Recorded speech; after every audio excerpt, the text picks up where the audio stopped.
starts flowing west and southwest towards the Mississippi River. So everything downstream of that, they're all monitoring to see what they're picking up. Louisville, Cincinnati, Charleston, West Virginia, all these bigger cities. At least for us, these bigger cities are monitoring their water and they're keeping an eye on this. But I'm personally extremely concerned about the local area, East Palestine and South, Toronto, Ohio. All these small cities that are flyover country for most folks. Uh, they've got creeks, and 15 miles, at least butyl acrylate made its way 15 miles south of that, and who knows what else. And these are beautiful areas. The Little Beaver Creek, which is quick question. I'm just going to jump in. Quick question from the audience here. I'm just going, any audience members that have questions, bottom right corner, you can ask your questions. Any panelists that wants to speak, just put your hand up or just jump in. I'll ask. Go ahead, Grant, and I'll ask a question afterwards. I got a question. So I mean, this is terrible, right? But a third of a swimming pool, I think that's what you said, diluted by how many, millions of gallons? I'm trying to be optimistic here. Like at what point does it dilute to where it's not a danger? So to answer that question, the Ohio River is trillions of gallons. So 1/3 of a swimming pool into a trillion, not a big deal. The problem though is the creeks that go from East Palestine to the Ohio River. Get on Apple Maps or Google Maps or whatever and check out those creeks. Some of those creeks are only like 5 feet wide at points. So now take that swimming pool. Again, that was a third of swimming pool of just vinyl chloride. Okay, we don't know how much lube oil, butyl acrylate, ethylene glycol, etc. We don't know much of that other stuff. So let's just call it one swimming pool worth of stuff. Olympic-sized swimming pool worth of stuff was leaked. Okay, whatever didn't burn off went on the ground. Whatever went on the ground probably found the storm sewers, and probably found these creeks. So you got a 5 foot wide creek like Leslie Run or Sulphur Run or Bull Creek. Some of these smaller creeks, that ecology is decimated.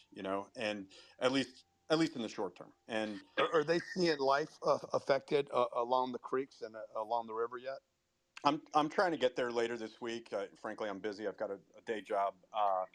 There have been reports. There was lots of reports of dead fish turning up. I'm not exactly sure, which creeks it was. They all run. We have a clip on that here shortly. So yeah. So there's reports. And we're most likely going up there to do a live space there tomorrow. So that is the current plan. But yeah, I'm gonna play a clip from the local news that was going over this with some locals, based on the fact that there are a bunch of reports on fish going belly up in the creeks, just as Frank said. So after this couple saw dead fish in this creek that you're looking at, they're deciding to not take any chances.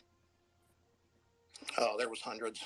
Russell Murphy is referring to the fish now belly up in Leslie Run. He and his wife noticed them last night, barely 48 hours after the fiery derailment 5 miles away. This is huge, huge environmental effects. That's now one of many concerns the EPA now faces. The impact of the fish, yes, there was a impact of those. However, the levels as we have seen it are protective to groundwater. We are aware there are some wells along that for residential wells. Environmental cleanup crews were at and actually in that water today. So are these booms, which are used to catch and stop anything that shouldn't be flowing here. So I'd like to go to Lisa on that one, or Liza, I'm sorry, and ask you here, when we're looking at fish that are dying in this water here, is it pretty safe to say that there is a huge hazard to humans as well? I think that, first of all, I'm not an ecotoxicologist, so I'm not 100% sure, what kind of exposures the fish had. But if it turns out that it's hydrochloric acid because of the hydrogen chloride release, I wouldn't be surprised that fish would have that problem. I do think that the long-term health effects in terms of human beings is going to be relatively low, because the acute so there's a difference between acute toxicity and chronic toxicity. And so when people are talking about carcinogens like vinyl chloride and things like that, that's in a work setting where you are exposed to this chemical for many hours at a time for many days a week, as opposed to the acute exposure. If for example, if you get acute dermal exposure, you get a almost like frostbite, because this chemical is so volatile that you have to put it in a compartment that's heavily pressurized, make it liquid. And if that comes in contact with your skin, think of like liquid nitrogen when you're burning off warts. It's going to have a similar effect like that. But it's all, I think that the actual real danger in terms of human health problems came from the explosion and the potential trauma from explosion, rather than and then it burns off. So I don't think that there's going to be an increased risk of hepatic angiosarcomas, which you saw in 11 patients in 1973 that were chronically exposed to high levels of this stuff in an occupational setting. So it's important to differentiate acute toxicity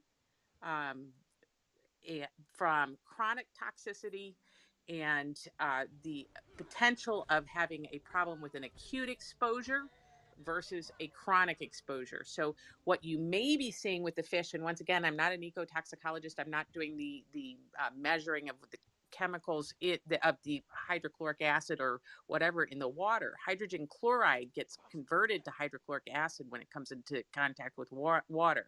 So I wonder if that's maybe not why you're seeing dead fish. But I don't think that that's going to reflect a long-term problem with people. Interesting. Matthias, I think you wanted to jump in real quick with some statements here. Yeah, I've been following along looking for official statements from the local and federal level, and I have a few to share with you right now. But obviously, very important, the discussions that we're having on what people are seeing on the ground. Local media plays a key role in discovering that kind of information. So we just already spoke about the fish. There have been examples of someone on Fox 8 reporting that his foxes have been getting sick, some of which have died. We know that some chickens in an area 10 miles away died, and they're being investigated as to why that occurred as well. I want to show you, my thread is posted up in the nest, but you guys can see there's a big statement that was put out to Norfolk Southern Railway from the Environmental Project Agency. They specify that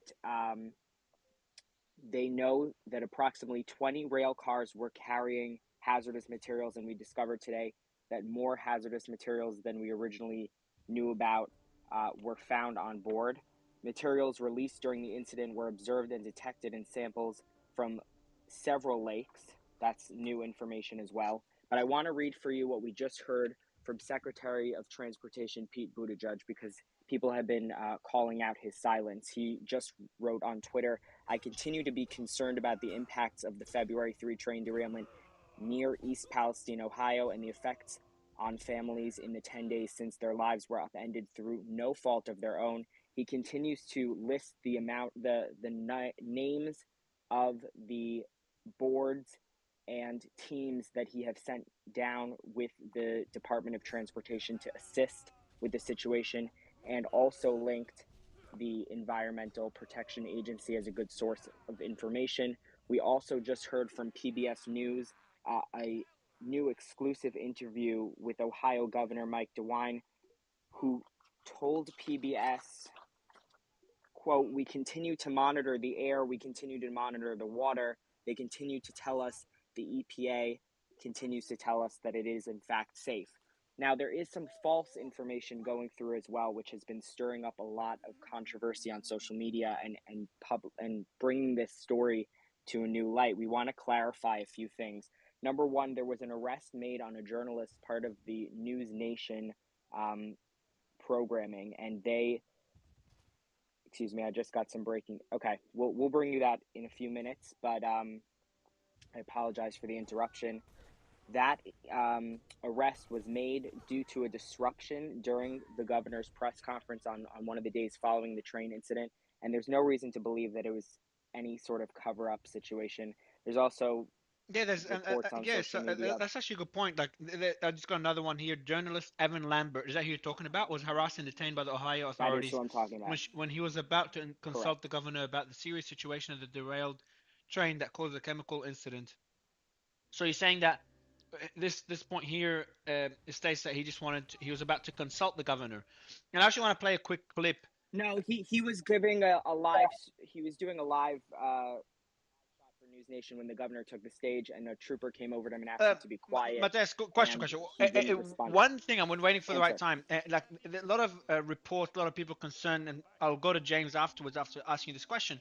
A lot of people concerned about the silencing of the media. I'll play a Fox clip. I haven't heard it yet, so I hope it's relevant. Let me play it now. Story has been covered. If it's been covered at all, it's about how there are poor people in East Palestine who have been victimized by this disaster. Well, of course that's true. You want journalists asking tough questions about what's going on. You want to know, for example, vinyl chloride is actually acceptable in the water. I've been trying to get an answer to that question for days. I haven't been able to get an answer to it. Why is vinyl chloride showing up in the Ohio River in West Virginia and Cincinnati, hundreds of miles away from where this accident took place? There are a lot of questions, and we don't, unfortunately, have a media that's actually interested in asking those questions and answering them. It's just crazy. All those people are like defacing paintings because they care about the earth. If you care about the earth, clean water is the first step. I appreciate. If you can't get an answer as a sitting U.S. senator from the state affected, that just tells you everything right there. Thank you, Senator. We're working it, Tucker. Thank you. Yes, a lot of concerns, a lot of attacks on the media, also a lot of reports of the media being silenced. Mateus, have you seen? Is that the case? That's what I'm trying to share with everyone, that at this point we have no reason to believe that the media is purposefully avoiding or being silenced by the story. What we are seeing, though, to counter that is a lot of false information on social media, such as reports that the objects, which we covered extensively over the weekend, that were shot down by the United States is some sort of cover-up by the government to suppress the story coming out of East Palestine, as well as other things like there's a big farming industry in Ohio, and people are starting to believe that this was done purposefully to destroy our farming infrastructure. All of that contributes to this story growing and metastasizing into something that it is not, while it is of concern. And we hear the concern in the voices of the officials and the agencies on the ground. At this point, while we do have reports of fatalities among animals and people reporting symptoms when they breathe in and things like that, which must be taken seriously and investigated, it's not at this point, as I saw being reported, a Chernobyl type event at this point. Yeah, so we hopefully, if we do end up being on the ground tomorrow in East Palestine, I think we'll try to talk to some farmers and such that do have, because you have a lot of streams that are running through East Palestine, especially because it's not far from the Ohio River at all. So you naturally have a lot of streams flowing straight that way. And one of the concerns that I have personally heard about, possible livestock or other animals dying is because they're drinking water out of these creeks. So I think that's going to be telling at some point. And I don't personally know, but I know this was another concern as well, is eating food from animals that did drink this water. I know that's been a concern. I don't have any information behind that yet, but that's definitely a question we're going to ask. Before we go to Millie, I want to go to James and get your opinion on this. Evening all from the UK. I mean, there's a number of different components to this that raise questions. Some really interesting insight. I think everyone needs to take a sharp and take a breath and assess what the situation is in the round. I think there is, yes, a lot of theories that are going out there, but far too early. But part of the reason these conspiracy theories in inverted commas happen is the lack of transparency by the authorities, whether it's through government, national government, local government authorities, and also media. This story has effectively been live by accident for pretty close to 2 weeks. And so therefore it's all come out over the last few days. And because there's been that hiatus period, that raises all these questions, and people start going into different directions about what if and what's happened, and this must be the reason why. So it's not a surprise why all these theories happen, but there's a couple of concerns here. Firstly, the environmental damage and at what scale, and that will hopefully unearth itself over the next few days and weeks. And secondly, the lack of action by the US government on this to be on top of the story, and also mainstream media being on top of the story rather than just local reports. So there's two concerns here. What is the spread of this, and what's the risk to wildlife and also contamination for the population, not just locally, but possibly wider than that. But secondly, the lack of response from the US government on this. Now, I'm not buying into wider conspiracy theories, certainly at this stage, but we need to raise questions about why has this story effectively unearthed itself on a global basis, literally 10 days after the event. James, you mentioned that the media coverage has been, missing a lot, and there's been a lot of criticism on that front. I'm just wondering what is your expectation here in terms of where's the media missing the most? Is it that it's late to the game? Is it not asking the right questions? Because there has been a lot of mainstream media coverage from Washington Post and Guardian and others, but what are they missing? I think it's the hiatus. I mean, now the media's on top of it. The horse has bolted on the story eventually, but there's been that hiatus. And I think that largely is a responsibility of the US government. And, and then the media's come late to that as well. But it comes back to that point, the sense of irony that we're going through and looking at a sort of wider sense, where we're told to turn off our gas stoves. But there's major environmental problems around the world, whether it's 3 billion masks in oceans, what's happening in America right now with this sort of toxic event, whether it's to do with the whales issue on the east coast of America, cobalt issues in, the plundering of cobalt with child slaves for electric cars. There's a number of these issues, major issues, that should be given more coverage. So we should be allowed to then debate them in the round. And going back to the issue with this particular story, yes, the media is reporting on it now, but why was the time lag? The time lag of 10 days presents two problems. Firstly, well, why weren't the US government on top of this straight away? And secondly, that poses a risk to local communities. If there's not enough information getting out there about what is happening on this story, then people can't make their own assessments about whether their own environment is safe, not just in the surrounding area, but if it's spreading through water streams further afield. Do you see that as a disconnect between the local community and the major media? Yeah. Because perhaps these communities are sort of underrepresented in the major media since they're not major markets? Yeah, I completely agree. But fundamentally, the buck stops with the government, because coming from a UK point of view, we've got our own problems with government in this country as well. But I doubt very much that there'd be a time lag of a week to 10 days, almost 2 weeks, on a major environmental story in the UK. And so that's the thing that's the most staggering event of all of this, is the fact that this is emerging almost minute by minute, quite a bit after the actual event. And that for me, that gives concern about transparency from government, but also about safety, about surrounding communities. So, you've got communities who are completely uncertain about their local environment because they're not getting enough information. It's only beginning to happen, probably far too late, a week to 10 days after the event. Yeah, let me bring in Alex real quick here if we can. Alex, you have some experience in cleanup efforts that are similar to this one, maybe. Yeah, so our family, this was about 30 years ago. We had a manufacturing plant. We manufactured cylinders for printing. They were coated with chrome. Therefore, we had chromium acid in our tanks. We did have one of the big major tanks break. We couldn't contain it. chromium acid was leaking out.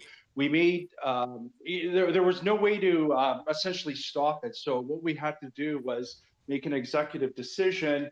We called every single aggregate logistics company that could deliver as much 100% crushed limestone type 2. And what we did is we had a 50,000 square foot building, and we had to basically build a wall 10 feet high around the perimeter of the property and just keep on. I think we loaded like 100,000 metric tons. And we had bulldozers piling it all up. We had geotextile put down, and we were able to contain that. So the thing is, I don't understand why they're allowing all these chemicals. You know, this can be contained, and there should be a massive deployment.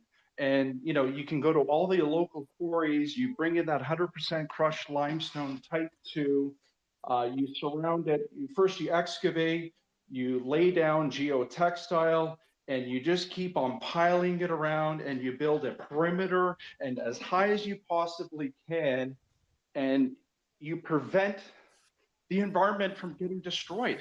And I just don't understand what the hell they're doing. Next, Alex, Alex, I just want to quickly, if you don't mind, Alex, I know Tammy is getting late for you and you've got interviews shortly. We'll go to you in a bit, Alex. Tammy, just about what you've sent us via DMs. I would love you to give us an overview. And I won't paraphrase what you sent us. I'll just give you the mic and you can explain it to the audience. Yes, this is Tammy Burdick. Is it okay to speak briefly? It is, yeah, the mic is yours. Okay. Hi, everybody. I hope all of you are doing well. I'm so sorry for anyone that might be directly impacted by this. I'm in Ohio. I'm actually in Cincinnati. And I'm actually a survivor of an environmental illness from contaminated water. So unfortunately, I'm obviously very scared of, you know, the risks. I never wanted to go through another environmental illness again. But though my situation wasn't necessarily directly towards chemicals, it was an environmental bacteria that somehow managed to find its way into the public water. And I wasn't in Ohio actually at the time. I was in the state of Connecticut. But my journey led me to becoming known as the diagnosis detective with the book Diagnosis Detective: Curing Granulomatous Mastitis on Amazon. It's a pretty crazy story. Doctors dismissed me at first. They didn't know what was going on with me. And kind of like Aaron Brockovich Jr., I traced my steps. And I even had the water at my own home tested. It was negative, and that's what led me back to a business trip that I had taken. And there was another professional on that same business trip, same hotel at the same time, that contracted an infection through his ankle the same way that I had contracted it through my breast. So that's a little bit about my story. I'm kind of, you know, very, very intrigued and interested in anything environmental, whether it be, you know, PFAS or whether it be pesticides. I'm on it and I want to avoid it as much as humanly possible. So, I mean, here in Cincinnati, even in January of 2020, the Cincinnati Enquirer had reported apparently this was some new laboratory testing they were doing and found that PFAS were in the Ohio River. So it's like, here we are, you know, several years later, and I wonder, have they been doing anything about that? I mean, if they've been detected, what are you doing about it? And now we also have the risk potentially of these chemicals from this derailment making its way here. And it's like almost to the point where I'm looking at it like we're all doomed. I mean, it's no wonder there's so many sicknesses and illnesses and cancers in this country, and those numbers continue to climb.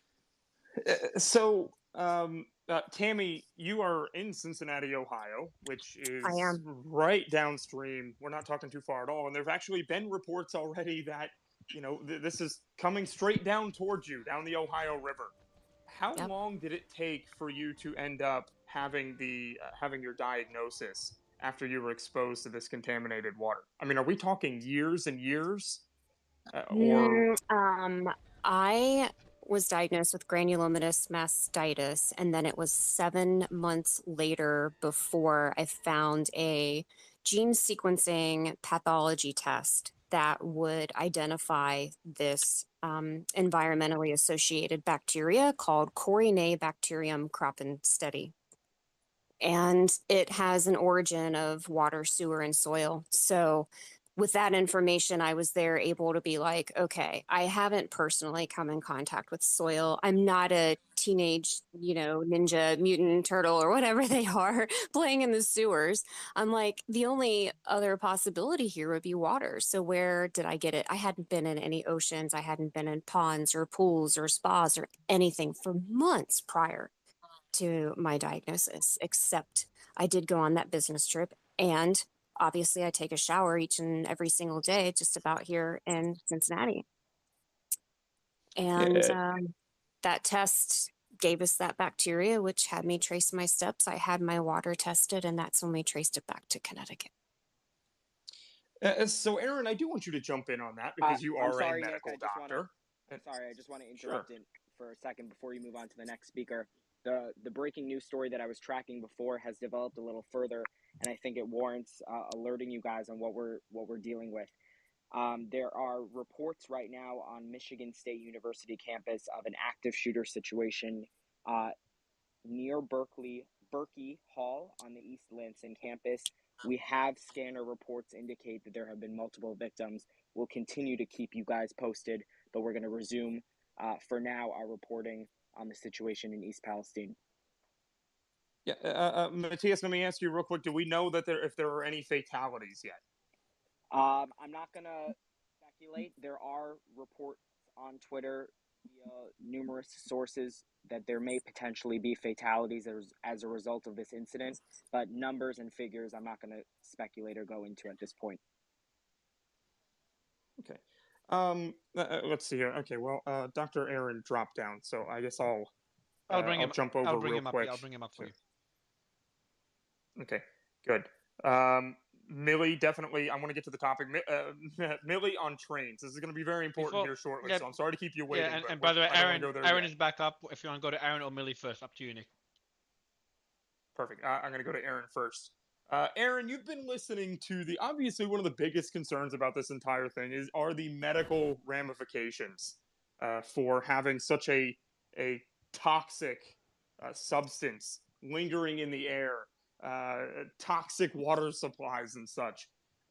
How long would you expect it to take before we actually start seeing issues from some of this toxicity? Obviously, I would say that water would be the worst possible thing, right? Contaminated water?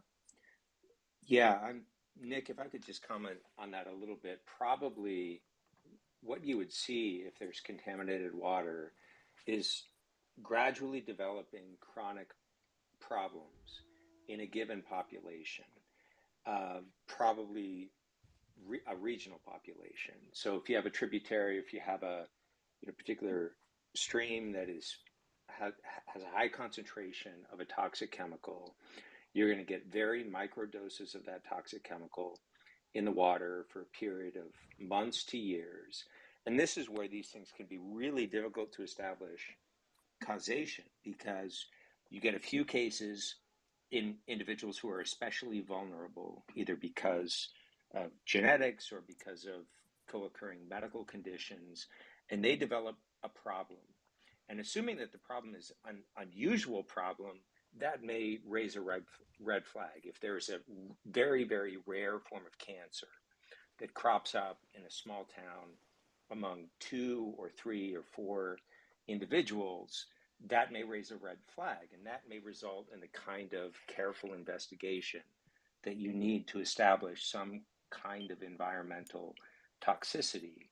But there are other situations in which the toxin can cause chronic problems that can mirror other chronic problems in the population. And the fact that this small town has a higher than expected incidence of heart disease or respiratory problems or dermatologic problems or whatever it might be may go entirely unnoticed, both because those things may develop slowly over a period of months to years, after the initial event that creates that toxic problem in the environment, or because the problems that it produces are run-of-the-mill medical problems that local, frontline physicians, or, insofar as they're paying attention, a local, say, county public health authority may not even notice. So very often people who try to advocate, the previous speaker mentioned Erin Brockovich. I'm curious as to her personal experience trying to advocate for people that have been impacted by these. Very often you have an uphill battle because you have a burden of proof, or at least the authorities tell you the burden of proof is on you to establish that, this thing that, the big agricultural company, Monsanto or whatever, is doing to the soil or to the water is causing your problem. And that kind of, clear relationship between a complex medical problem that usually has multiple causes and an environmental toxin can be really hard to establish. So I'm just wondering, as a question to that speaker, about her experience kind of dealing with this issue as a victim of a toxin, and also as an advocate trying to bring attention to these kinds of problems, because it can be really, really tough.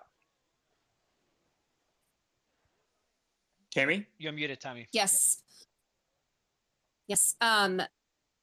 So first I want to actually touch on the testing component. I don't know if many of you are familiar with functional medicine, but my surgical breast oncologist and I actually incorporated a functional medicine practitioner into the three of us, which I called the A team during my journey. In functional medicine, there are a multitude of very specific, almost DNA level types of tests that can be done that you will never see in conventional medicine. When you all get off of this tonight, Google a stool analysis test called a GI map. I did one of those and it told me 4 pages of information about the health of my microbiome. There are diagnostic labs out there that will actually take your urine and look for chemical byproducts. Just to give you a truthful, legitimate example, I will use myself. My functional medicine practitioner did a test on me, and that test resulted high levels of xylene byproduct in my urine. And he asked me, do you have any idea where you're getting this exposure? And I'm like, no. And the most common product that this chemical tends to be in is petroleum-based products like gasoline. He asked me, he's like, are you hanging around at gas stops? And I'm like, absolutely not. No, I'm not doing that. And he's like, well, I don't know where you're getting this. So of course I start doing my own research and come across underground storage tanks. And I'm like, okay, is something like that even possible here? Like, I'm not an environmental expert. I actually called an environmental attorney. They're giving me some tips, information. They're like, go to Google, start searching for underground storage tanks. And I actually came across this company that was some petroleum affiliation. It was close to where I live. And I'm like, okay, is there some sort of connection here? Is there some underground storage tanks I don't know of? I never found out really where the connection was, but there's runoff all the time from, different types of chemicals and pesticides, and things can get in groundwater. And, who's to say what we're getting exposed to nowadays? I mean, I'm living proof that almost anything's possible. But with your question prior, could you be a little more specific as to what you're kind of wanting from me? If you could be a little more direct, I guess. Oh, yeah. That might help me best answer your question. Very often people that have these kinds of exposures and believe that their medical problem is attributed to some sort of environmental toxin, when they try to get some sort of acknowledgement of that or compensation for that from the company or the entity responsible, or from the government, they can meet a lot of resistance in terms of, prove to us that your problem is due to this issue. mostly because there's usually a financial interest or maybe even a political interest in not acknowledging or not addressing the issue. You know, they want to manage their risk. They want to prevent lawsuits. They want to prevent having to make a public apology and maybe compensate other victims of the problem. So, yeah, I don't know to what extent you have or have not tried to pursue compensation or acknowledgement from public or private entities, corporations, or the government that may be responsible for these toxins. But in my experience, when patients try to do that, very often it's an uphill battle. So my question was really whether you had any personal experience. Aaron, I'm just going to jump in. She dropped. Yeah, she seems to have dropped Aaron. While we try to bring her back up, Millie, I know that Nick's been trying to ask you a question as well. Nick, do you want to go to Millie? Sure, Millie. Obviously, one of the biggest concerns here that we've seen today, especially, I mean, because there's been a lot of people on social media being extra vocal today and yesterday and recently about how was this handled? Was it handled right by, I believe it was Norfolk Southern, who was the operator of the train. And your father worked as a regional manager at a rail company for decades, and you've said that his take was, quote, whenever the decision is made to burn, it's always a last resort. Always first and foremost is to contain the chemical.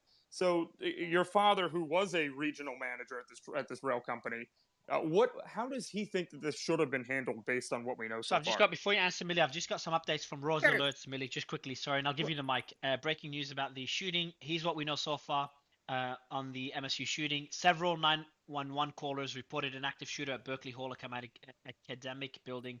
At least 6 people were shot with fatalities reported. Gunman now inside the student union, and he's not yet in custody. We've got another person that's tweeted that replied, my father-in-law is at the ER with his friends and just told my wife they've brought in over 10 victims so far from the shooting. So we'll keep you all updated. That's from Rose Alerts that tweeted this. Millie, sorry to interrupt. The mic is yours. All right. Well, I'm going to interrupt one more time to just remind everybody to put your questions and comments down in the bottom right-hand corner. We're going to be going for a while, and I know you guys have a lot of questions because I've gotten hundreds of them personally today from you guys. So put them down there and we'll try to get to as many as we can. Millie, jump in. Sure. So my father, like you were saying, he worked in the railroad as a regional manager for a long time. And it wasn't this particular rail company, but it was a very well-known named company, which he asked me not to actually mention. So but what he actually interviewed with me earlier today, and he really gave me a lot of really good information. So aside from just the tweets that I put out, he basically said that what happens when you get a car in a derailment and the pressure release valve doesn't work, the pressure inside the tank is heated from the fire outside the tank, and it heats the flammable gas on the inside to the point where the rail car will no longer be able to hold the chemicals, and it literally explodes.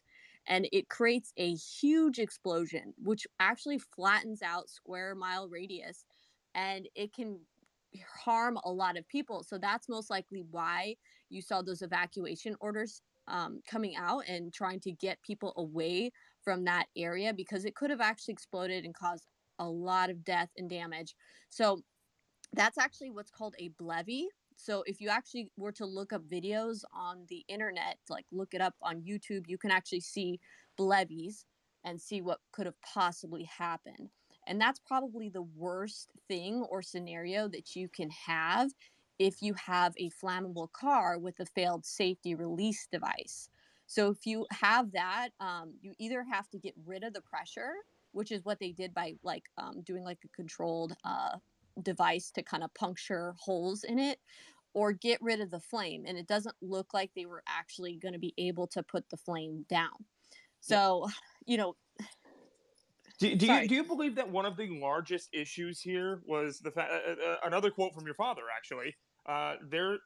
They are supposed to spread out the hazardous cars just in case something like this happens. Do you, by chance, know? Did they have these cars grouped together? Because I do believe we have the manifest, and it seems as if there were several of them that were stacked together. Right. So with vinyl chloride, to be clear. So I actually sent him the manifest because he said, really, he knows that you're supposed to have spacing between the cars, and you actually have to have certain buffers. And so until he saw the manifest, he couldn't really say. But I actually sent him the manifest, and after he looked at the manifest, he did say that everything looked like they were on top of it, and that basically you can't have any hazardous chemical cars right next to the locomotive or caboose, which it looks like they didn't have that. Basically, you can't have a whole lot of them together. You have to kind of mix and match with other cars. And that, that's why they had like semolina, which is flour, and plastic pellets, and other kind of non-hazardous, or those like those petrol oils and whatnot. So some of those were like, or petroleum oils, sorry, they were non-toxic. So he said, just by judging and looking at the manifest, that it looks like everything was done by the book. He said it's just unfortunate because when you have a situation where a train derails and all of those tanks and cars just kind of get mixed and matched and piled on each other, a lot of that effort to kind of keep the spacing and make it safer goes out the window, and a lot of people have been pointing out the hazard with the vinyl chloride, which is a hazard, which it's more of a gas situation, right? But one of the things he pointed out that he thought was actually a really big deal was the ethylene glycol. According to the report, because he looked at it, he said that it lost its load. So a normal tank car is about 12 to 15,000 gallons. So that's like a ton of ethyl glycol being spilled into the water and into the ground. And he said that ethyl glycol is known, it's carcinogenic, and it's known to kill animals. And it's really harmful for the environment because it's a liquid essentially. So that could be what's causing a lot of the dead fish. Actually, it could also just be the ethyl glycol. So he said to look out for that because you might want to be testing the water as well for the ethyl glycol. Got it. Yeah. And speaking about that manifest, which does tell you what cars and what kind of chemicals, and I believe the class of chemicals as well, whether or not they're flammable or hazmat or such. I've seen people call it the Chernobyl of the U.S. That's way too big of an exaggeration, or am I mistaken here? See, that's something that we're trying to. It's something we're trying to figure out here because depending on, there are a lot of claims that we're seeing. It's bad, but I mean, Chernobyl was a whole different magnitude. Radiation is something that lasts for years and years and years. Yeah. The other thing is, I'm actually an Ohio resident as well, and I live only about 30 miles away from East Palestine. So I am concerned about the water. I'm going to be testing my well, because you can go do that with your local water district and city. They'll allow you to for free test your water. So I'm going to be doing that. I'm going to be asking a bunch of my neighbors as well to test their wells for these different chemicals. Yeah, do that, Millie, and update us on the results. And also, before going to All Source, Ryan, Frank, and Woke Societies who've been waiting for a while, Greg, just very briefly, you're a resident. I would love to hear your story. There's a lot of theories floating around on the response by the authorities. Would love to get the facts on the ground, Greg. Appreciate you coming on. Hello, everybody. Greg Bolden from America Out Loud. Maybe someone got lost in translation. I'm not a resident. I called residents today because I wanted to get their stories for my show tomorrow. And what I discovered is a lot of stories of people that are experiencing headaches, fluid in lungs, eyes burning when they're returning back to their homes. Spoke with someone at the Serum Fab plant, which is located exactly where it was derailed. They reopened today. Several of their employees had to go back home because they were not feeling well. So I got some recorded interviews with them. I also got confirmed reports of birds that were found dead on the ground, birds that have disappeared from the ecosystem, dead animals. I did hear that there are now fish that are swimming again in the waterways, but I heard something earlier that I just want to kind of correct about the Ohio River. So I ended up calling Negley, which is the town just downstream from where the accident happened. and Negley is seeing where the fish are dead. And so that is really matches the story of this going down to the Ohio River. And West Virginia, see where this is located, if people are not geographically kind of like locked in, West Virginia is only about 8 miles south of where the site was. Getting down into the Ohio River is not that difficult. And it was really a stone's throw away from the Pennsylvania border, which means people on the western part of that border that are located around Route 51, I was unaware, but they closed the roads. So people had not been able to get to work. And the most shocking thing that I was told is homes are going up for sale already, that people are trying to get out of the neighborhoods. So we have some major health impacts that are going on right now. These stories are not being told, so I'm going to try to tell them on my show the best I can. I appreciate you guys. Why aren't they being? Have you faced any efforts of censorship whatsoever? So no, and I heard that the reporter that did face censorship was not censorship whatsoever. Here's what I'll tell you. I've contacted the mayor's office. I've contacted the EPA. I've received nothing. I've even contacted the people that test the water at City Council. I've received no information back from any of them, and they've guaranteed a 24-hour response. The residents are all very willing to speak to me. It sounds to me less like there's a censorship of media and more like no one wants to speak out of turn and give misinformation because it's a horrible situation and no one has any good answers. So do you believe, Greg, that there could possibly be a greater cover-up here? Obviously, that is one of the theories that have been floating around Twitter, especially today. I don't see any facts to this. We've had a few panelists, and I'd love Woke Societies to kind of comment after Greg on whether he's seen any cover-up whatsoever. But go ahead, Greg. Yeah, so I actually called out Marjorie Taylor Greene on my show for tomorrow that I do not see a big cover-up. I've been going through this. The only thing that I could tie to it, and this is me speculating, which I don't like to do from a journalism standpoint, but the only thing I could speculate is you have Biden who forced an agreement towards railroad workers and Pete Buttigieg, same thing. And they worked together. And so is it the conditions of the railways? Were there steps that were missed? Is that the reason why Norfolk Southern didn't have a sensor working 20 miles away when this thing came through Salem on fire? The one thing that I can tell you, there's not a big cover-up, I don't believe, but one of the sensors from Norfolk Southern was definitely not working, which could have prevented this entire situation. So you're going to see class action lawsuits. You're going to see a major, major legal problem for them coming down into the future. Before we go to Woke Societies, Millie, can you shoot me a DM real quick? Woke Societies, go ahead and jump in. Hey guys, you hear me? Yeah, man. Yep. All right, cool. Thanks for inviting me here, guys. It's my first one, so I appreciate it. For anyone that might not know me, I'm a live streamer. I've been doing this for 6 years. I do digs. I write threads, as you guys can see today, and all that. I just wanted to bring up the fact that kind of what our UK Patriot guy was saying about the mistrust in the media. The only reason why I decided to even write this thread or even cover any of this in the first place, I didn't really think it was a big story last week, and I didn't really hear too much about it. And one of my listeners, this train where it derailed was literally in his backyard. He was maybe 60 feet from it, and he saw the entire thing. He sent me DMs of it. He was talking to the officials about it, since obviously it was right in his backyard.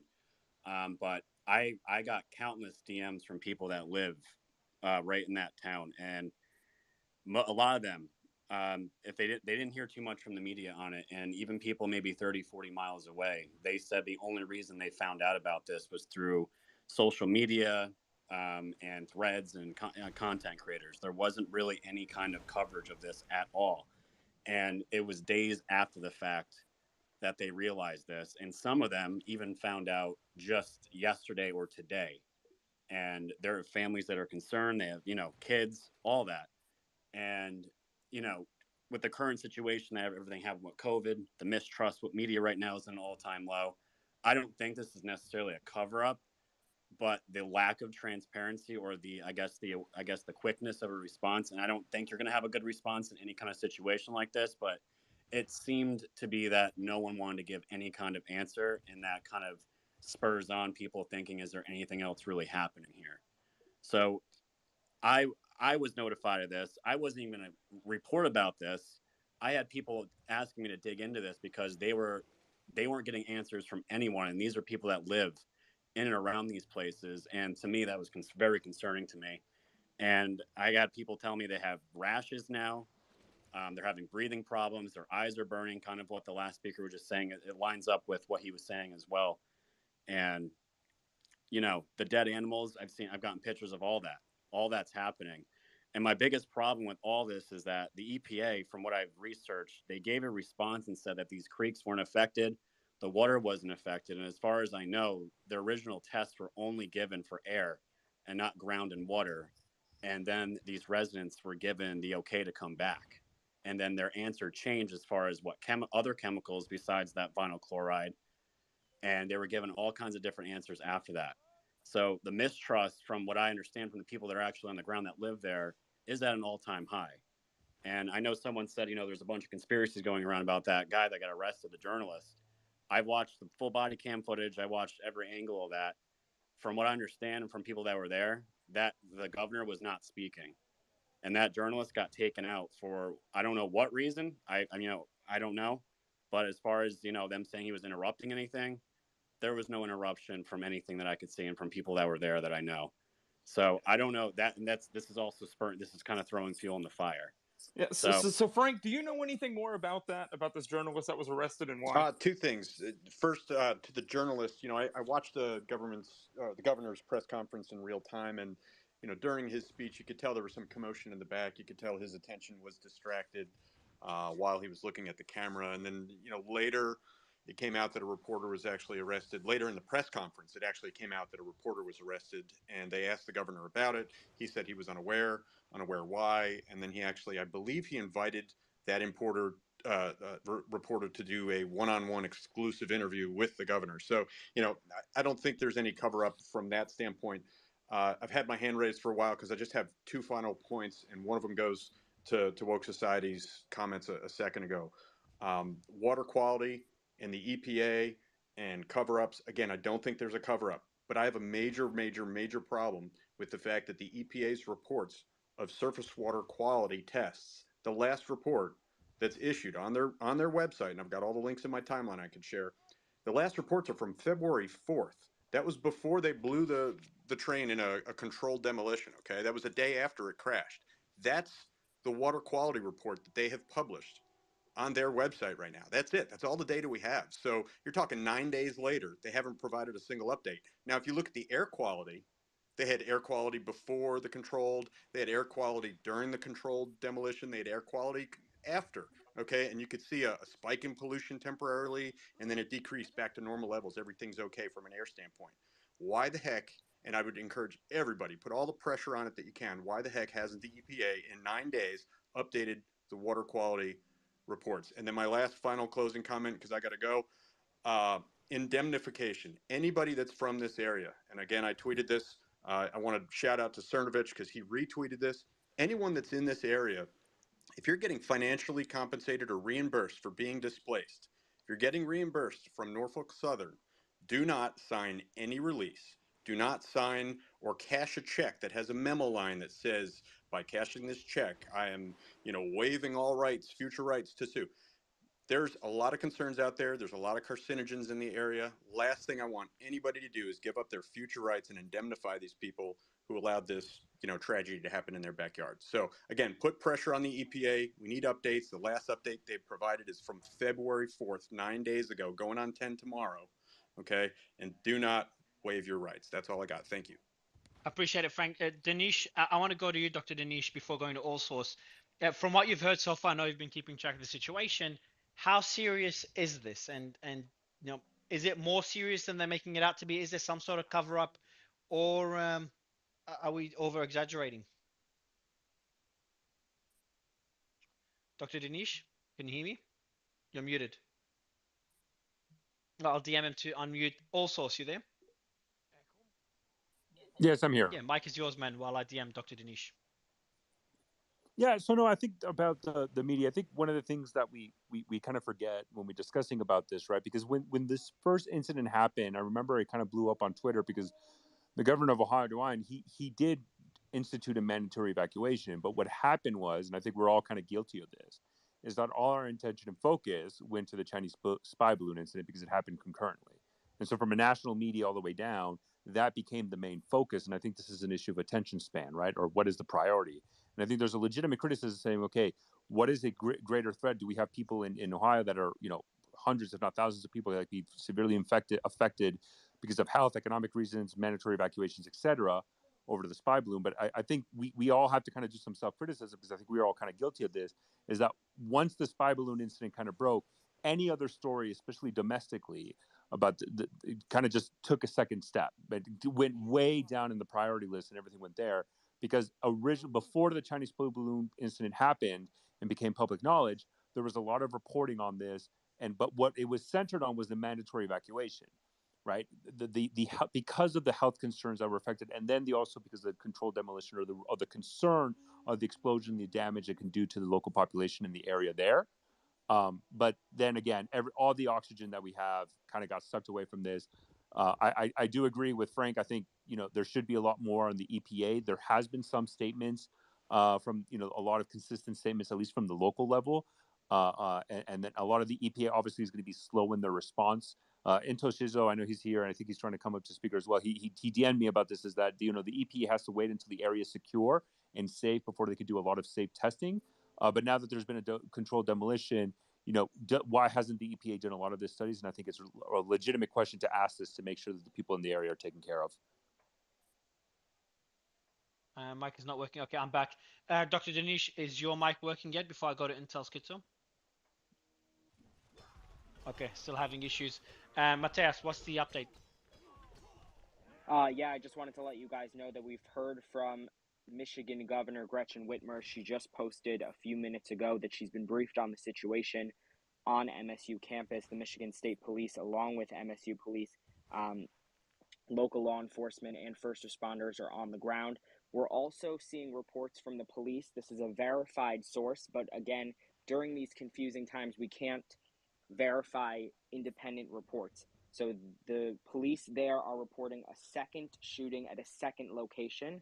However, a lot of times during these situations, people report things, whether it's echoes or police response or things like that. But we just wanted to let you know that official police sources are responding to reports of a second shooting. And do we have any number on the fatalities yet? No number as of now. I appreciate it, man. Let me see if Dr. Dinish's mic is working. Dr. Dinish, can you hear me? All right, so I'll go Intel Schizo. Anything else to add? I know that you were in communication with Allsource. Anything else to add to the story before I go to Joanna?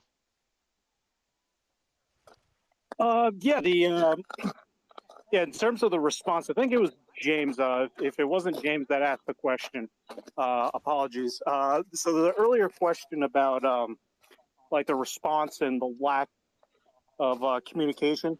So the railroad, unlike other industries, is notorious for its lack of transparency when things happen. And the reason for that is the railroad's fairly independent from government for the most part. And when they do have a derailment, their big thing is shut up, don't say anything. We got like 6 different investigations. Everything we say, there's going to be like a whole team of lawyers. Got to make sure everything's framed properly and make sure that we have as little liability on top of the derailment as possible. And in terms of the communications, there's actually been a lot of updates coming out of the EPA. You also have, they have a hotline at Norfolk Southern, along with the public affairs officer. It's just not one of those things where they're going to like call a press conference and, get all the news agencies. They just kind of quietly do their thing. There's also a bunch of investigations. So you have the National Surface Transportation Board, the Ohio EPA, the federal EPA, internal investigation of Norfolk Southern. I'm sure the Pete Buttigieg and the feds probably have their own investigation as well. Each one of those guys are putting out their own statements. But it is hard to find those updates. Can you tell me this? I'm going to read out a message from someone who's the Vice President of Quality Control for a rail car manufacturer. And he says the following: important to note that this mess wasn't caused by a derailment. 10 cars are made to survive derailment by specific engineering. I'm a former VP of quality for a rail car manufacturer. The fire was caused by them trying to clear it without thinking of the consequences. Have you seen any other similar reports? I've seen it, two things. There was a security camera video about 20 minutes or 20 miles, sorry, outside of East Palestine, of the train as it was going across that section of track that was visible from this warehouse, and you could see in the video a burning axle on one of the rail cars. And there was another update which I did post about in regards to the axle. Investigators are now examining what happened when the train with an axle on fire passed through a detector in Salem. So what makes that interesting is these detectors the railroads have every once in a while, a detector that as the train goes over, that detector is sensing for things like fire or debris or anything that's pretty much making the train a hazard. And when the train goes over that, it does a readout to the crew saying, total train length, 10,000 feet, no issues found. Or if there was an issue, like let's say a car just randomly went missing, it would say, total train length, 9,000 feet, fire near axle 250. And the rail crew is supposed to acknowledge whatever that readout is to dispatch.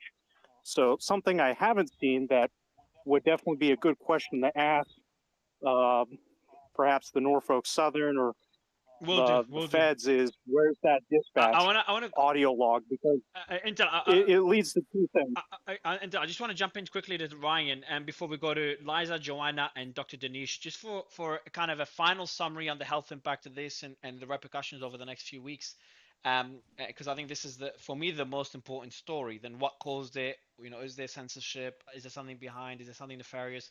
Because those matter less than the impact that we will see on the environment and on people's health. Ryan, you sent us a message. Good to have you back on stage. Comparing this to a similar event in 2012, would love to know more about this comparison and your thoughts on what's going on. Yeah, thank you, Mario. I am a former emergency manager, and I've actually dealt with train derailments and hazardous material leaks. And I will tell you that train cars in themselves are designed in a manner in which, if they derail, to ensure that the safety of the public and the people is of foremost concern, right? But in 2012, it's important to note that the NTSB prepared a report, a 90-page report. We had a very similar incident that occurred in which this vinyl chloride had leaked out in New Jersey in the Manitowoc Creek. It was a derailment due to a bridge failure, or they turned the turntable. So a whole bunch of trains went with this chemical went into the Manitowoc Creek in New Jersey. And I find it interesting, out of the 90-page report, as I was reading and poring over this from my previous experience, they only had 4 sentences as relates to the vinyl chloride environmental information and its impact. And I'll read them to you. Vinyl chloride is believed to be almost non-toxic to aquatic organisms on an acute basis. It readily degrades under aerobic conditions and may degrade under anaerobic conditions. If released into the air, it will remain in a gas phase. If the atmospheric half-life is estimated to be 23 hours, if released to soil, volatilization will occur, but the material does not volatilize, may be highly mobile. If released to water, evaporation will occur. So out of a 90-page report on the environmental impact of this material, and it was only 20,000 gallons at that time, and I realized we're dealing with a different significant impact, that's the only environmental impact that they came up with this. And they did a deep analysis into the harms of the human population, and they talk about tracking people that were harmed up to almost, I believe, 40 to 50 people that had showed up at the hospital with some type of symptoms, but they really didn't seek to understand the environmental consequences of this type of release in 2012 out of a 90-page NHSTB report. So with this, I do agree also with their immediate response, because this particular chemical, and it's highly volatile. You got to understand, its BLEVE point, boiling liquid explosion vapor point, is like 7.8 degrees Fahrenheit, which means it's going to boil. And if there's damage to the container, and a BLEVE is where they're talking about, oh, this is the next Chernobyl. Well, when you have something like that many cars that rupture and blow, you're talking a massive bomb in that town. So a controlled burn of that may have been the most appropriate in this response. I don't have the specific facts, but it could have been, because that's what these cars are designed to do in those particular situations and circumstances, to release it. And to just release it without that, well, at 7.8 degrees, we all know it's cold right now. It could have been explosive when touched by air. That's another important point when you read the MSDS and you read the emergency response guide for this particular substance. So what I don't like about this that we have going on right now is we have a very comprehensive report on how to handle this, and it specifically highlights the government's failure of communication with the community and responsive efforts to that. And now we're seeing this again, in today, and we see the same problems that we're all seeing and feeling. And it's kind of like a repetitive thing. We're supposed to learn from our past mistakes, and we clearly have not learned from that. We're not educating, we're not updating people, we're not showing them what the consequences are.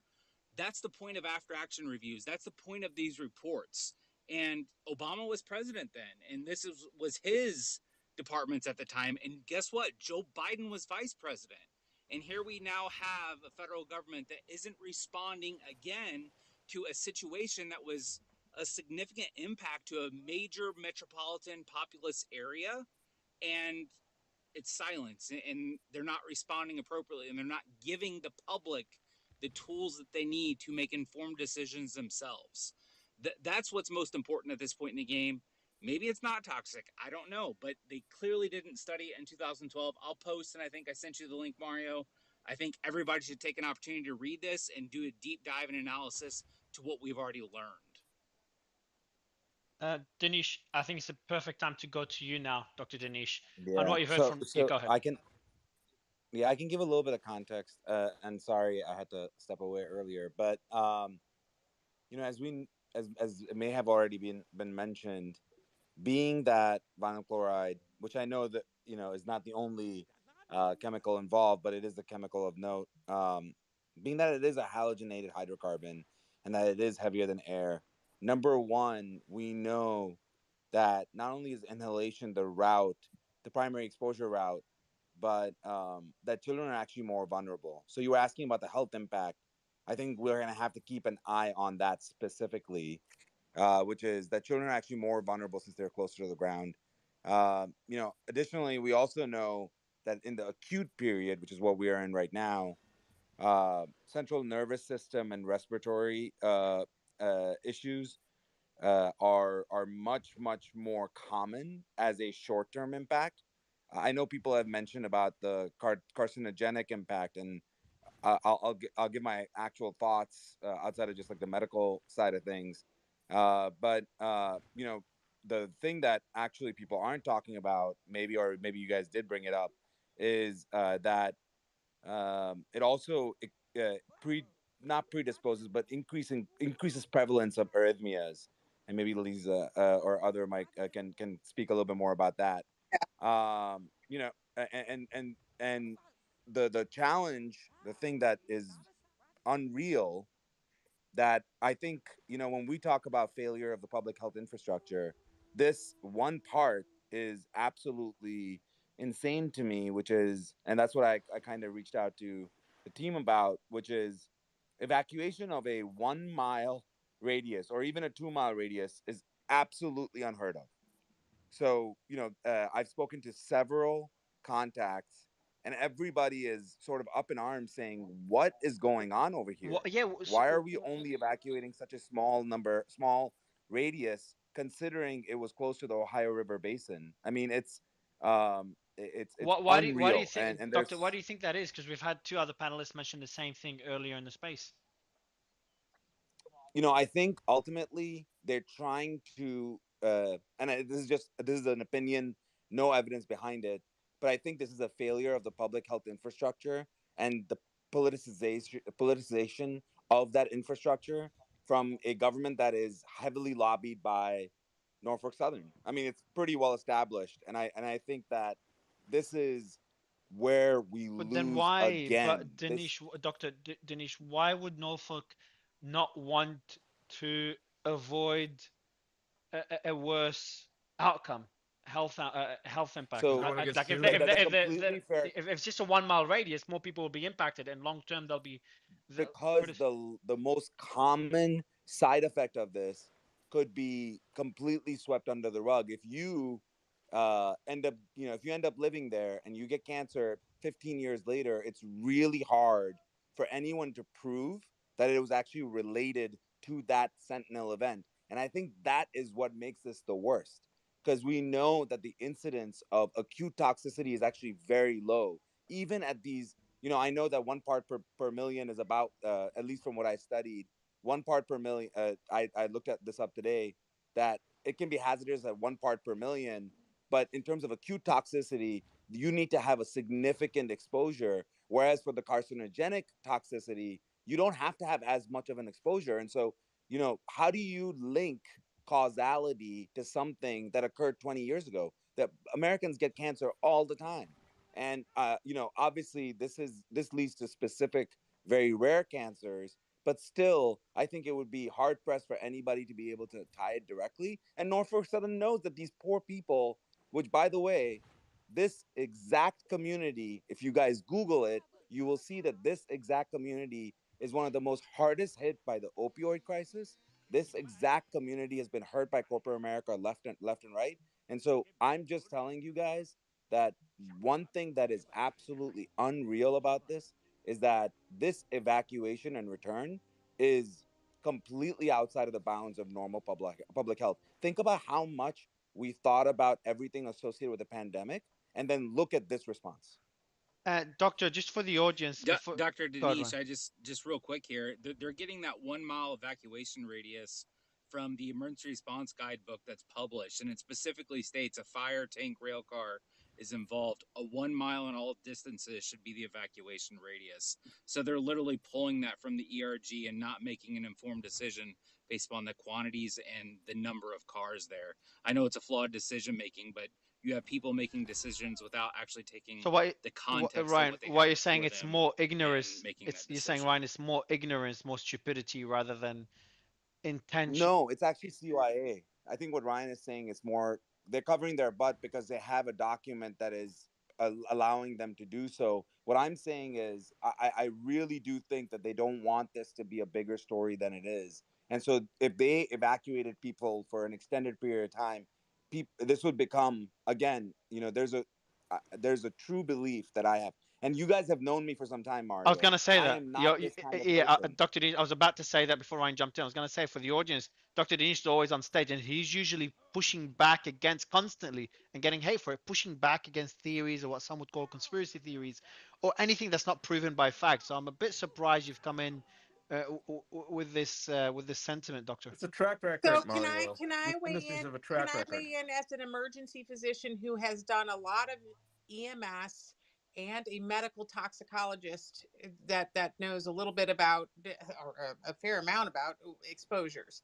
So so when I think that this was actually that the radius was actually because of the potential for an explosion rather than some kind of, we're going to try to minimize the potential effects. I think that it was actually the effect of the localized area of explosion could go out for a mile. And I'm happy to try to bring people who are experts on explosions into this discussion, because I think that actually weighed into it. The second thing is that the explosive effect of this actually mitigates the toxicity. So when you're talking about vinyl chloride as a carcinogen, that is after multiple doses and exposure over years and years and years, as opposed to an acute exposure. And so I think that the difference is vast. I think that people were worried about an explosive injury, and that's why they had a perimeter of a mile around it. and then in terms of long-term effects, I don't think vinyl chloride is going to cause long-term cancer effects in people because it gets burned up. So it's not repeat exposures to the parent compound for decades. So Liza, Liz is you're telling me 100% that right, you by would the way, feel about the. comfortable. I'm sorry. I wanna push back a little because I actually spoken to another toxicologist who was actually a WashU alum too, which is interesting. So they said that in a normal situation when there is a controlled explosion of vinyl chloride, according to this person, I'm happy to connect you to, you would say that it's okay for people to return back to their homes within a day? So vinyl chloride has a half-life in the atmosphere of 1 to 2 days. So it's gone theoretically by 4 days, as opposed, and the people who had hepatic angiosarcoma, which is the specific cancer it's associated with, were exposed to it daily for a decade or so. And for long times during the day. So I think it's getting burned up in the atmosphere, and I don't think that it presents the same kind of risk that long-term chronic exposures present. So I'm not trying to. So again, I'm going to ask the specific Yeah. question that I just Sure. asked because that is the specific question I asked my friend. And again, this is somebody who is just like you. We, all three of us trained at the same institution, right? And he said he would not feel comfortable. That the smart thing to do in this situation is we've actually never seen a situation like this. According to him, it's not a common situation. So therefore, an abundance of caution makes sense from a public Absolutely. I health have perspective. no problem with an abundance of caution. Absolutely. But I think. And so us saying on a stage with thousands of Yes, people. I think that the cancer risk is very low. I think that the reason why they did why they evacuated that perimeter that is because of the explosion risk, and I think it's important to separate those things out.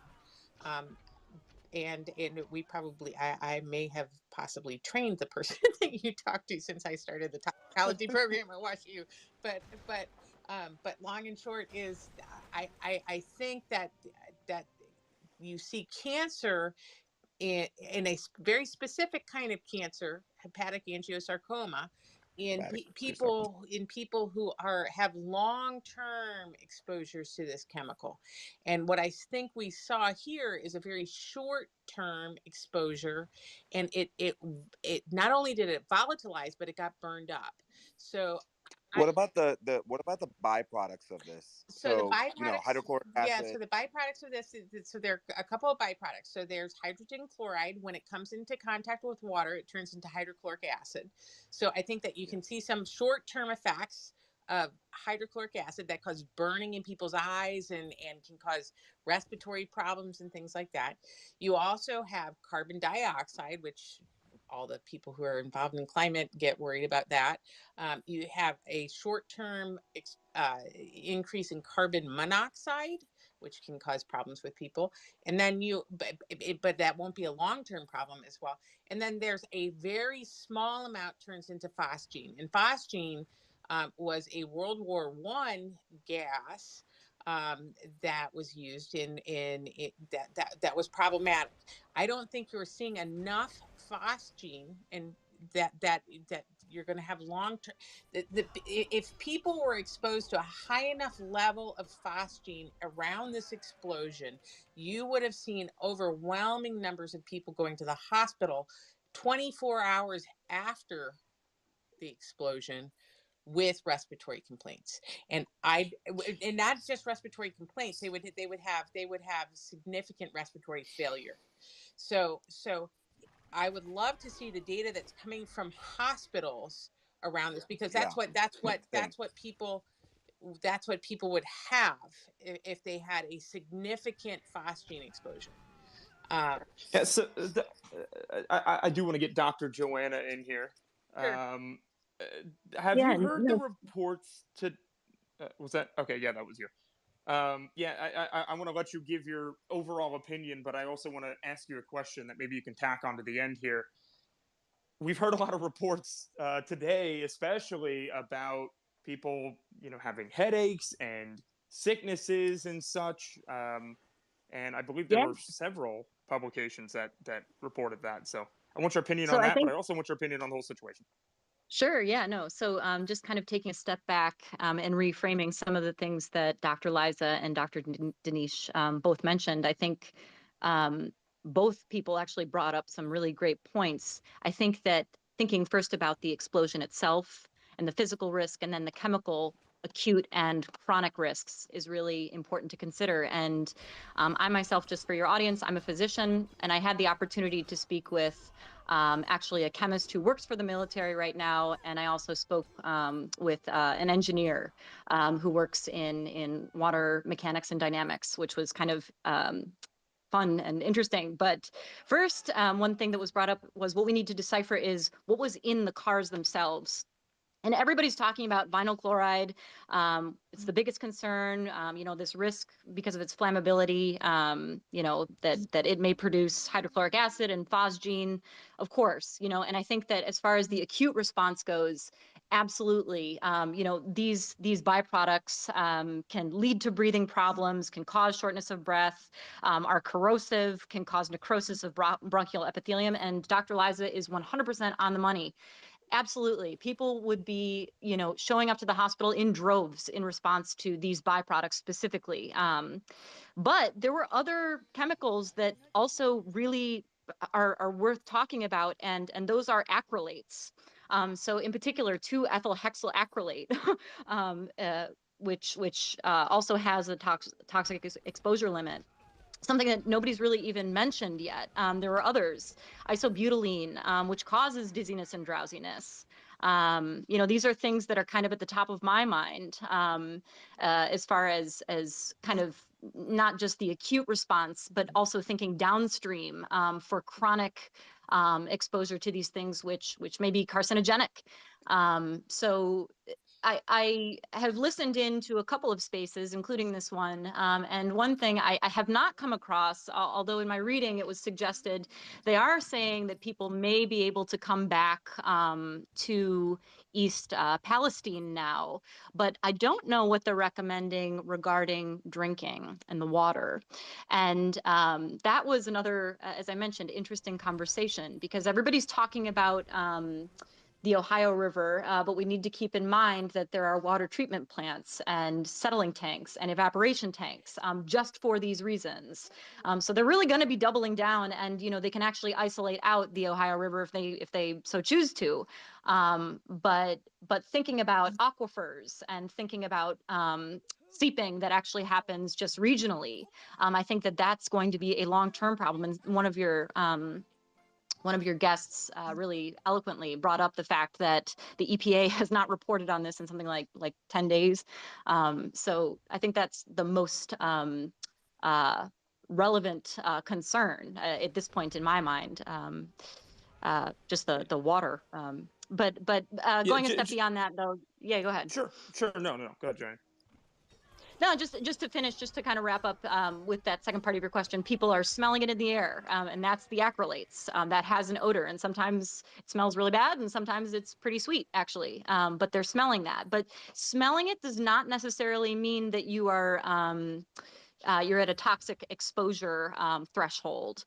So that's one thing to keep in mind. That doesn't mean that I necessarily believe that due diligence has been performed completely for all of these chemicals that have been listed.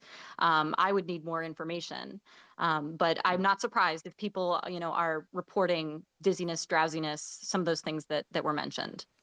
So, Liza, you were mentioning that you were talking about earlier how long this stuff might linger in the air, especially the vinyl chloride. If you're still smelling it in the air, is it safe to say? Dr. Joanna said that it may not be at a hazardous level at that point. Liza? Maybe not. All right, so we'll stick to that point anyway. I'm sorry, I couldn't get on. There you are. I was on mute. So I think that in any time you have a chemical explosion, that you are prone to smelling things in the air for several days after that. But it doesn't necessarily mean that it's vinyl chloride that you're smelling. There are all sorts of volatile organic compounds that are floating around that you could smell for a while, and it's hard to tease out what's what in that kind of setting. What I want to reassure people about is that I don't think they're going to get cancer from this, and I think that people are understandably and justifiably terrified. And but the way this particular group of chemicals works, there's with an acute exposure I think there's more risk from the actual explosion than there are from the chemicals, and I think that once again, this is an absolute failure to communicate in terms of the public health authorities and the different agencies. I think that people have sort of said, they minimized it, and I don't think I think that people are scared, and I think it's really important to address the fears that people have, right. And so I think that's part of the root of the problem. So we are going to be on the ground there tomorrow, and we are going to be pressing pretty hard on these people. We're going to go around. We're actually going to talk to residents. We're going to talk to first responders. We're going to talk to people from the EPA and city officials as well, just to see, what their thoughts on it are. Because we can speculate all they want to, or all we want to, but if we can actually be there talking to these people, what the mainstream media aren't doing, I think that it'll be super important for us to do that. And so we'll have another space on this tomorrow as well. For right now, we're going to keep going. But Intel, I want to bring you in because you have more to add on this. Yeah, so like I was saying earlier, a lot of the railroads tend to be fairly independent, and as such, like, they don't have the greatest transparency, and it's kind of hard to find a lot of these updates. So the EPA has, and this is the same thing with the EPA, not just the railroads. The EPA does have a website that they have set up with daily updates on what they've been doing and what's been happening. And they also have contact information from, like, here's our public affairs officer, or, like Norfolk Southern hotline, and a couple other emergency management numbers, and et cetera. But they have been putting updates there. Like I said, it's not that they're like intentionally hiding stuff. It's just the way train accidents and like the investigation cleanup works, like, it's not that they're hiding it. It's just like they have their little niche communication network that 99.9% of the public isn't aware of. And so, like, they've just been doing what they always do. So, like, those updates you can find, but it takes a little bit of digging. I did put in the comments specifically the EPA daily updates of what they've been doing and the situation there. In regards to the, I'll let someone else go if you want. Well, no. I want to ask. I want to ask you for clarification on that. You're saying that their updates are a little slow, sometimes hard to find, and are they pretty vague? Are they actually giving information that the EPA, the federal government, should be giving on a situation like this? I personally don't think these updates are very big. I think there could be more to them. So, like, example, today's update's fairly short. Re-entry air screenings are underway. Community air monitoring will continue operating 24 hours a day. As of yesterday evening, 291 homes have been screened. To date, no detection of vinyl chloride or hydrogen chloride were identified for the completed screened homes. There are 181 homes that remain to be screened. EPA has deployed 2 more SUMA air sampling canisters for continuous sampling. Local schools and the library were screened yesterday. U.S. EPA's network of air monitoring stations throughout the East Palestine area did not detect anything above the action level.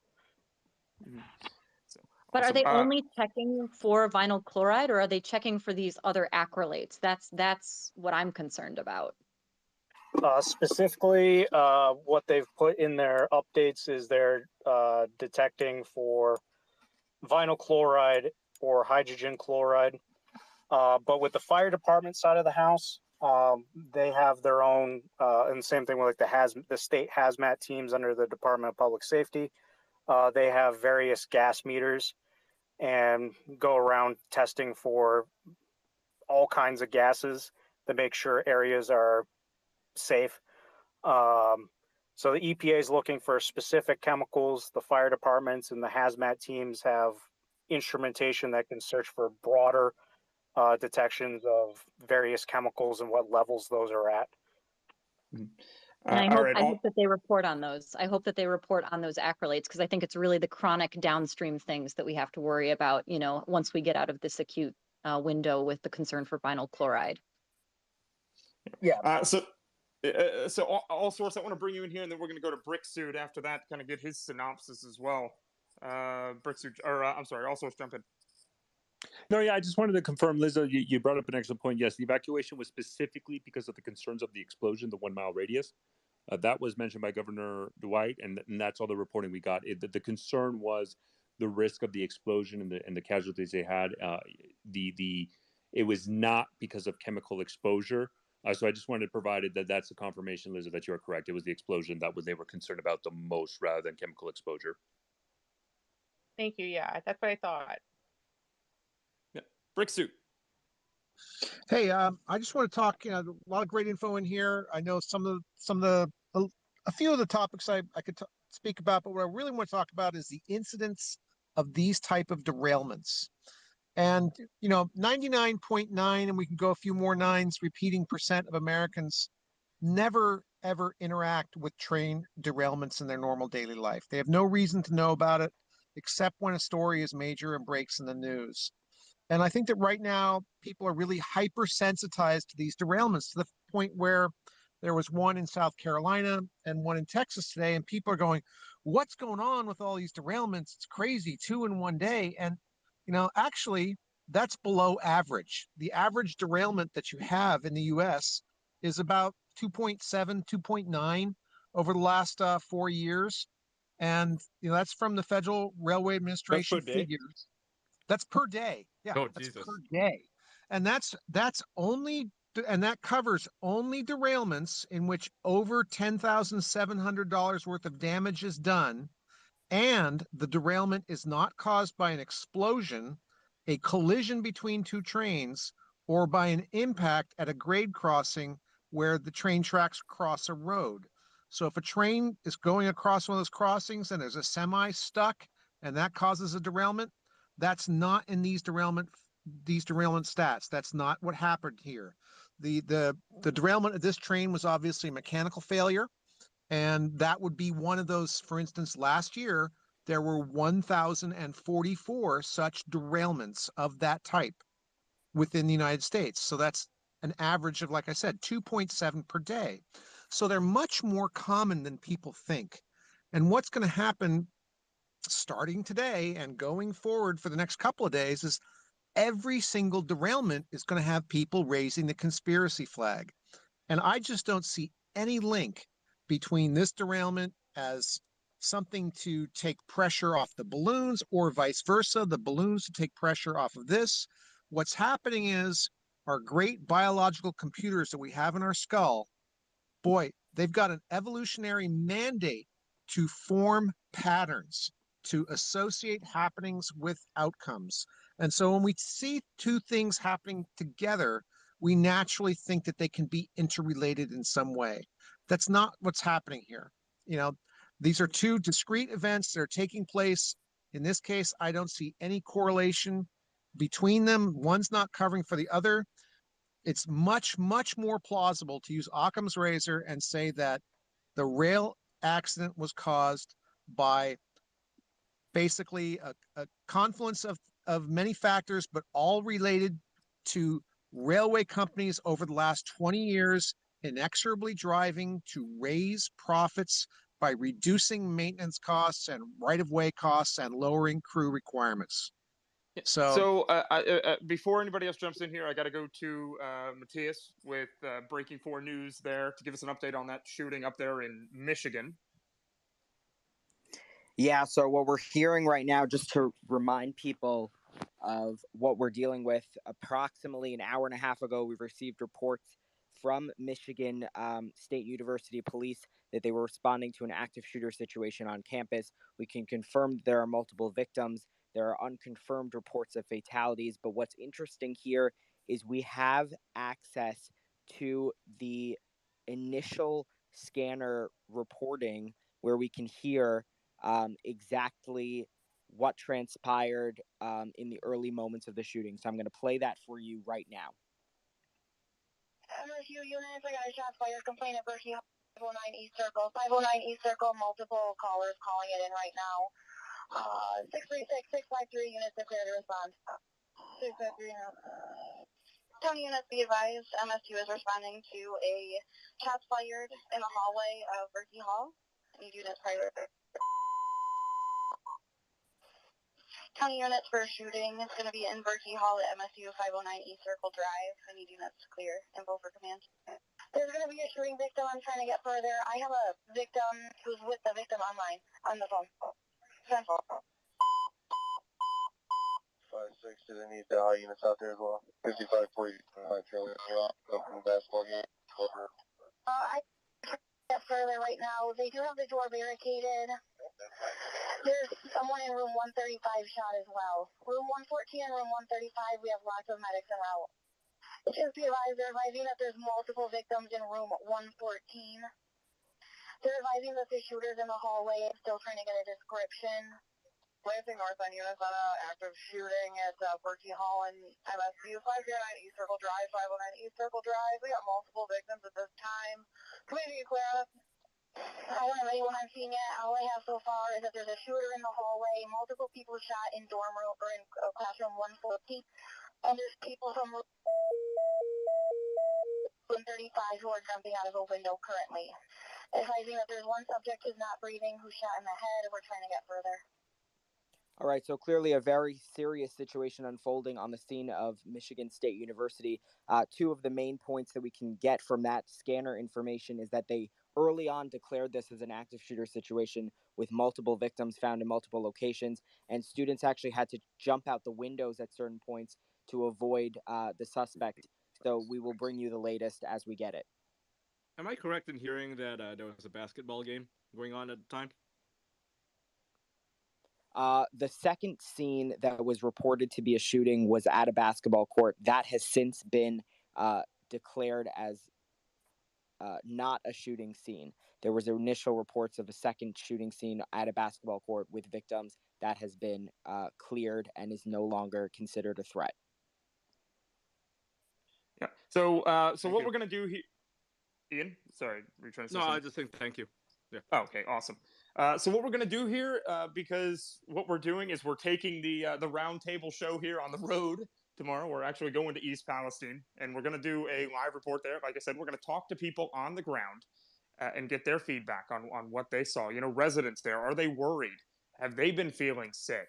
Are they worried about their livestock? And city officials and how they're thinking that they need to handle it. So that's going to be tomorrow. You can see this as like a precursor space for it. And so I need to get out of here fairly shortly. So we're going to wrap. But Liza, I want to ask you real quick, what would you recommend I be wearing for PPE to be on the ground in East Palestine? Well, Joanna, you might be able to answer that question, or Dr. Denise, somebody. Liza, Joanna, we're gonna have Nick in the middle of the war zone. We need to give him some precaution. I told him not to go, and he fought with me wanting to go because he's got a mental disorder. So what should he wear? Only drink bottled water. Only drink bottled water at the point. And go for a swim. So so I think that if the fires are out and everything, you could defer to the local fire department and the hazmat team. I would follow what they're doing. If you were in a situation where there were acute fumes being burned and things like that, then I would probably have a self-contained breathing apparatus kind of in that situation. But I think by the time you get there, the situation on the ground is going to be very different. And I think that I would look to the people who are dealing with the wreck there and see what they're wearing. I suspect it won't have to be. It sounded to me the last time I checked that the fires are out, and you're probably okay just with ambient air. Apparently, there is still smolder. So that was okay. a report that I saw today. So Dr. Dinesh, I think, has a different opinion on this, though, Liza. Okay, that's fine. Yeah, I mean, Liza, you wouldn't wear a respirator? I would wear a respirator if there was a acute burning and things like that. But we're talking about that. I don't know what's happening on the ground right now, and I would defer to the local hazmat people. But if it were an acute situation, I would absolutely wear a respirator. A NIOSH recommended self-contained breathing, scuba stuff, right? So I would definitely go with what if there were acute fumes and stuff like that. But we're now getting into 5 days out. What this happened Friday? When did it happen? February 3rd. Okay, so we're fairly far out now, and so I think I would defer to what the local hazmat people are saying. I think that the situation is probably not as volatile now as it was then, and it depends on what zone you're in terms of the fires and stuff as well. Right. I guess I guess by by that I'm probably going to go with Dr. Dinesh on that. That's fine. But that's fine. Just being honest. That's absolutely fine. No. Liza. Dr. Mario's got a better recommendation than Dr. Dinesh. What's so that? The option of not going there is relatively safe, considering this is what I know and the circumstances, as I said multiple times. So that'd be my bet. I don't know if you have a better solution. He just wants that on the record. He just wants it on the record. That's all. You take the precautionary principle and don't go find out. I want to see. Let's see what the audience thinks. Like, audience, go to the bottom right corner and please tell Nick to wake up and stay home and wear a respirator at home as well. Dinesh, do you agree? Dinesh will probably go with you. Yeah, I'm a journalist and I live 30 miles away from East Palestine, and I'm not trying to drive anywhere near that. But as somebody who lives near this disaster, I did want to ask a question to Joanna, Liza, and Dr. Dinesh, if that's okay, just because I am concerned for my health and my children's health. One of the tank cars that lost its load was actually full of ethylene glycol. Mm-hmm. And so I'm worried about that having gotten into the water supply, and I'm somebody who has a well for my home. So if that got into the water and the water table, are our wells safe? Like, how much does it need to be diluted for it to not be harmful for us for drinking versus bathing? So I suspect it depends. Yeah, go ahead, Liza. So I just as background, I don't know if I've told anybody this, but I'm a medical toxicologist, and I took care of a lot of people who had ethylene glycol poisoning. So I suspect that you are far enough downstream and you've got enough dilution that it's not going to be an issue. I think that that people who get into trouble with ethylene glycol poisoning are people who have suicidal attempts with that kind of thing. So I don't think you need to worry. You can absolutely have your well tested. I think if there's any trace of it, it's going to be a very, very minute amount, and it's not going to be a problem that you need to be concerned about having a negative outcome. And I would echo some of that. I would say it really depends on what your water source is, because groundwater, and again, kind of well water, aquifers, as opposed to, the water source that we were talking about from the Ohio River. I would advise you the way that I would advise my own family, and that is, I would say, drink bottled water until you are sure that it's safe. And that's my advice. And I don't think there's any harm in that advice, but I don't think you need to be unduly scared. But I don't think there's any harm in that advice. Especially if your well is, the bottom of your well is above the height of the river. then that's not, it's not going to transfer uphill. Your well may be charged from an aquifer draining from a watershed that's well upstream from wherever this spill site is. So there's other factors that are physical in nature in terms of the structure of your well to consider. Yeah, I think until you get until this, just my opinion for your mental and physical health is, until you get it tested, just do what Joanna was saying. I think it's just I don't see the value of stressing yourself out over something like this. If you can afford it, get some bottled water and feel safe. But yeah, I mean, obviously Liza's the expert.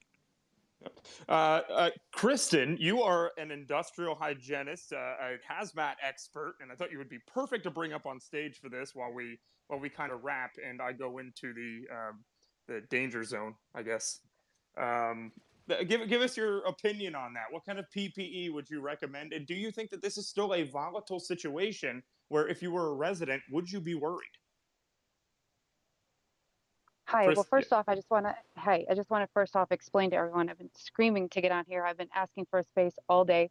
I worked in bioenvironmental engineering. My background is occupational environmental toxicology. I'm RCRA trained, DOT hazardous materials trained, specifically trained on train derailments because I managed the decon program for these type of responses in the city of Chicago.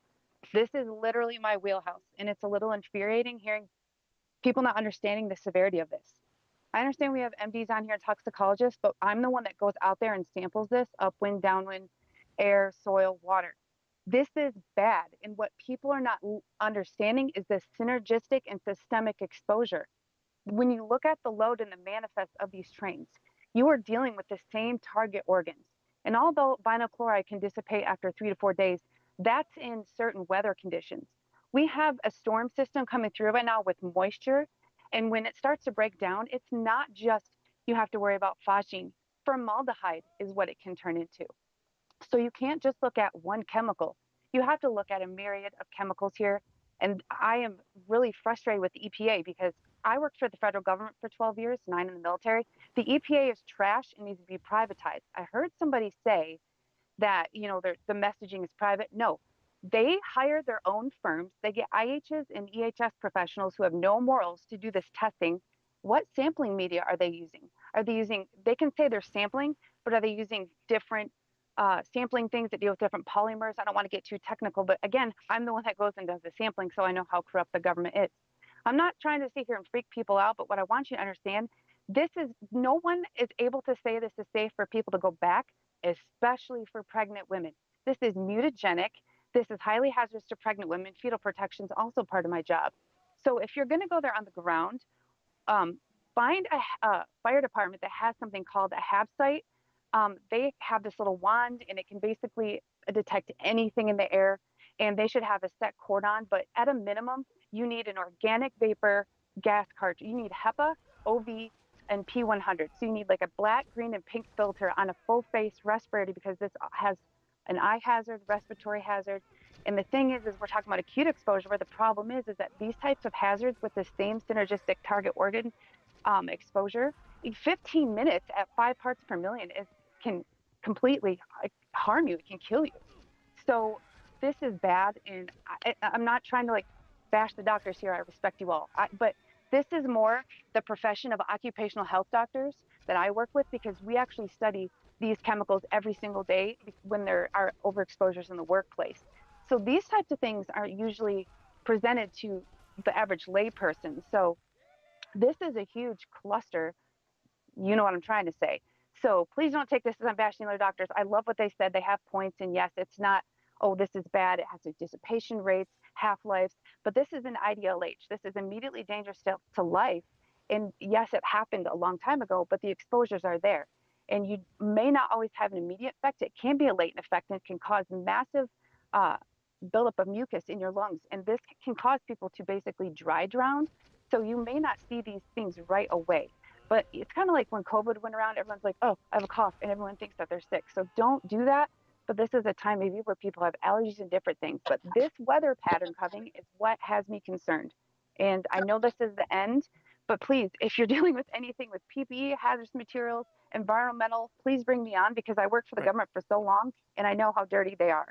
Well, we're definitely going to have you back on here tomorrow when we do the live show from the ground, because I think your opinion is going to be super informative and super valuable. So thank you so much for coming up, even though it was a little bit last second. But Liza, go ahead. So yeah, I've got to go, but really quickly, once again, the acute exposure is the issue. I think that people who have acute exposures to high concentrations have a problem. And with phosgene in particular, that can take a 24-hour time frame to manifest. I don't think that now that we're several days out that people are going to have, and I'm trying to reassure people, not because I want to hide anything or anything like that, but this is the way these chemicals work. I think that we are out of the window of acute exposure toxicity. And I don't think that without long-term chronic exposures, people are at higher risk of cancer. And I understand that people are scared, and justifiably so. But that's my takeaway, and I'm happy to contribute tomorrow. Awesome. Yeah, so I'm going to give a couple people here the chance to do a final statement for us. Dr. Dinesh, jump in with your quick 30-second final statement. We'll go to Millie, who is a journalist that I believe you said lives somewhere in the area. And then I want Frank and Ian as well. So go ahead. Yeah, I think, to go back to the original point, which is we actually know less than we think we do. I think there's a lot of things out there that are still to be determined. I still disagree, even though Liza made a very convincing case.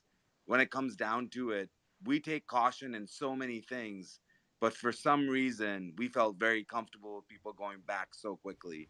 And I feel very, I think that is highly suspect, and it's completely outside of the norm. And I think that is something that will continue to cause me a lot of pause. We will look back and we will see that this may have caused more harm than what is being led away right now. And I think it is being sort of not becoming a big story for a variety of reasons. And so we'll cover a lot more about that tomorrow as well. Frank, jump in. Yeah, my closing statement, I made this earlier. It's about the water at this point. That's my predominant concern. And I've shared some DMs with a few people. Check my timeline. I've got the links to the EPA's updates, and their last surface water test public updates that they released was on February 4th. I find it extremely hard to believe that they haven't tested since February 4th.